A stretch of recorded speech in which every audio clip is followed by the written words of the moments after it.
view on this. We can speak now to Labour MP Bel Ribeiro Addy, who's the chair of the All-Party Parliamentary Group for African Reparations. A very good morning to you. Thanks so much for talking to us.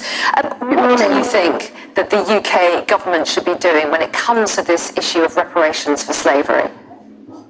Well, I think at the very least we should be having a discussion.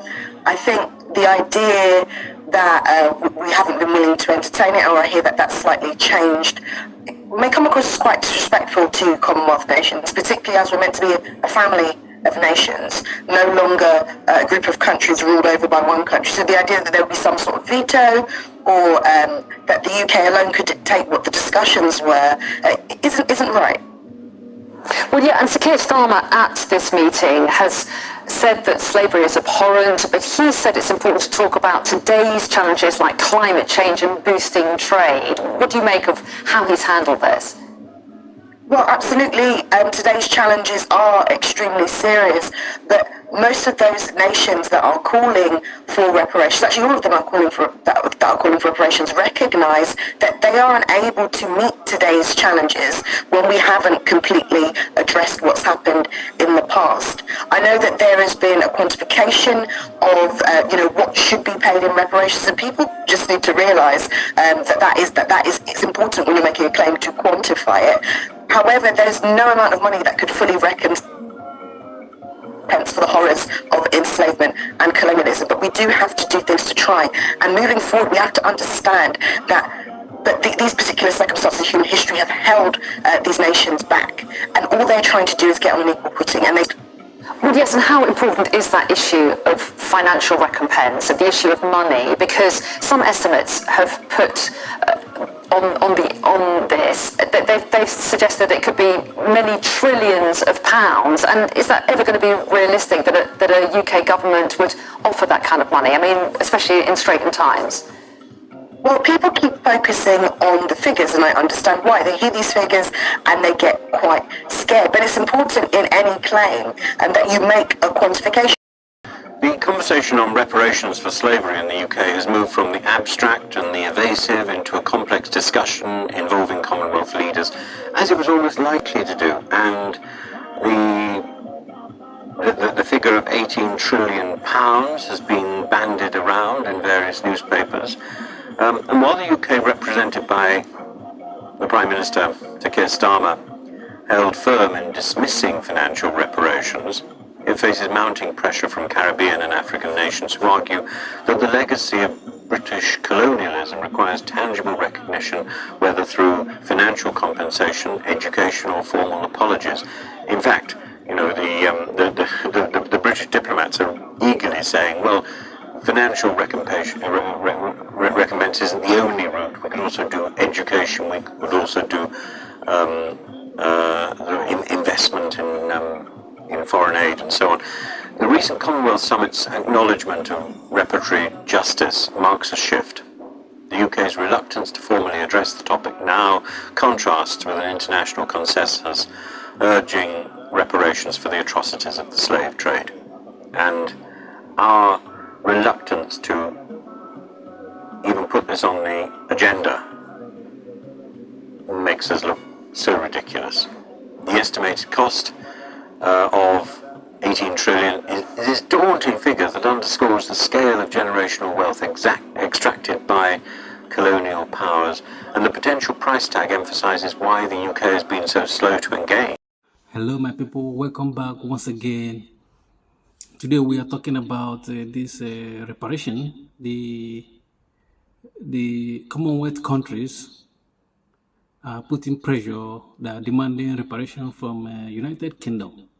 And the Francophone countries should do the same with France and Belgium. They should demand reparation as well from France and Belgium.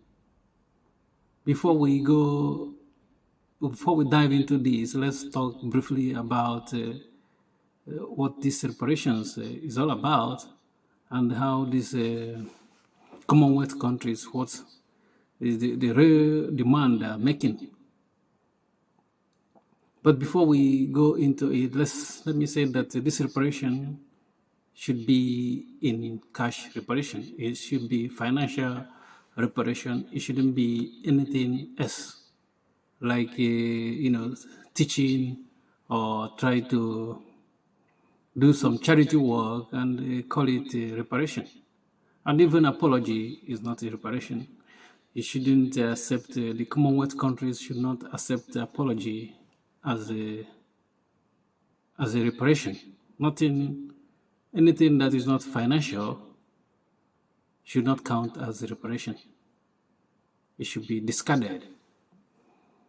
And I heard about the money that are mentioning, large amount of money they are mentioning that's what they're supposed to pay in reparation. And the money is in billions of pounds. Of course, when they hear this kind of money, they're going to have a pushback because the money will bankrupt the whole country. That's what it is. So, but, during negotiations, I believe this money can be, reduced. But it shouldn't be reduced to nothing, symbolism, like something that it doesn't make any sense. Because, when you look at people that, how they talk about the reparation, people that's supposed to pay it, they say that bad things happens, back in the days, Yeah, it's true that bad things happen, like slavery happens, which is bad. And we all agree in that one. But the thing is that good stuff, money have been exchanged hands with this kind of bad things. Anytime that bad stuff happens, people make money out of it. Even in time of COVID, people make money out of COVID. It was bad thing, but people use it, the opportunity, and make money. The same thing happens during the slave trade. That dark history, people make money out of it.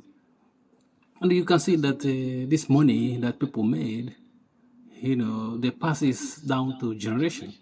Because when you look at UK today, many people, they spend money on animals, like dogs. If they tell you the industry, the animal industry, how much it's worth in the United Kingdom, it runs into billions. And this is just animal, not human beings. And they are able to do this because there's somebody able to have 2 dogs or 3 dogs and pay for people that come and take the dog and walk the dog out, buy food on daily basis, spend like 1,000, 2,000 pounds a month for dogs. They were able to do that because of, this kind of money some of their forefathers made during this dark period, you know what I mean? Because if you go to all the Commonwealth countries, combine them, they are more than, let's say, 20. All their, if you combine their animal section, like domestic animal section, what it was is not even half, doesn't come close to half of what the United Animal, domestic animal was. You see the difference, so just, this is money people spend on animals. And they don't want to use this money to do some, pay some damages, that their forefathers did. We all agree that none of them living today did something like that. That's true. But the thing is that some people benefited, that are alive today, that benefited from this slavery trade. That's why, even if you are saying this is something that happened long time ago, yeah, that's true. But people benefited from things that happened long time ago to present age. So that's why you can't use that card about it happens long time ago. It's nothing, I didn't do that. But your forefather did it. That's why you have to pay, because, let me use an illustration. If somebody, a criminal, ran for 20 years, disappeared, do you think that if he comes back in 20 years' time, they're going to say, oh, it has been a long time, it happened, we're not going to he or she is not gonna face justice. It doesn't work that way. That's why reparation is a form of justice. You know, I know that people, when you talk about money, have to make it, pay for something that they are not involved, but they have like a linkage to it. They're not happy. They want to tell us to move forward, or we should focus in the future. That's what they say, because that's why some of them that oppose reparation says that let's focus in the future. But you cannot focus in the future without properly addressing the past. That's how it works. And let's circle back to the French and Belgium. They have done terrible stuff in Africa, and they're still doing it. And they should be, the Francophone countries should be part of this, saying this kind of reparation. They should pay. But we know that if you leave it for the leaders of these Francophone countries, they're not going to mention something like that, because those leaders, they are bought by French and Belgium. These people are bootlickers to these countries. That's why you can't expect them to say like they need reparation. Even Haiti needed reparation as well from France. So reparation should only be in monetary aspect or financial aspect, nothing like education. Let's go and educate people, and it serves as reparation. It's not reparation if it's education. If it's anything charity, you have to put money into somebody's hand, because somebody make money out of this slavery. Somebody make cash. It doesn't. The people that deal with on slavery, they didn't get their reward in education. Oh, come and educate me and take my slave. No, it doesn't work that way. The way it works is that they get real cash. And that's why we need real cash for reparation. Thank you for watching. Please don't forget to subscribe to our YouTube channel and like our video. Peace.